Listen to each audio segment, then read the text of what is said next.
دادگاه ناحیه اسماعیلی سامانی شهر دوشنبه روز 30 ینور دلیر شریپوف روزنامه‌نگار و تحلیلگر تاجیک را برای 2 ماه به حبس پیشکی گرفت. او با ماده 189 قسم 1 کدکس جنایتی تاجیکستان یعنی برانگیختن کینه عداوت ملی، نژادی، محلگرایی و یا دینی متهم دانسته می شود. این ماده کدکس جنایی تا 5 سال حبس را پیش بینی می کند. عبدالمنان شریپوف پدر دلیر شریپوف بعد از اعلان قرار دادگاه در صحبت با رادیو آزادی گفت این اتهامات را قبول ندارد.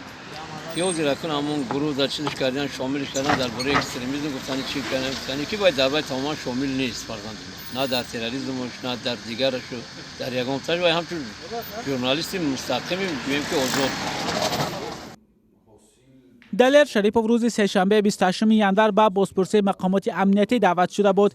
دعوت به بازپرسی و رها نکردن این روزنامه‌نگار جامعه خبرنگاری تاجیکستان را نگران کرده است. برخی از خبرنگاران فعالان در شبکه‌های اجتماعی بازپرسی او را سوء تفاهم دانسته رهایی‌اش را طلب کردند. مقامات هنگام بیرون شدن از تالار دادگاه از صحبت با خبرنگاران خودداری کردند. وکیل دفاع دلیر شریپوف هم گفت زبان خط داده است که درباره جزئیات پرونده با خبرنگاران صحبت نمی کند. پس چیزا بردن؟ 2 ماه حبس کردن؟ 2 ماه کم سزا داشته باشه.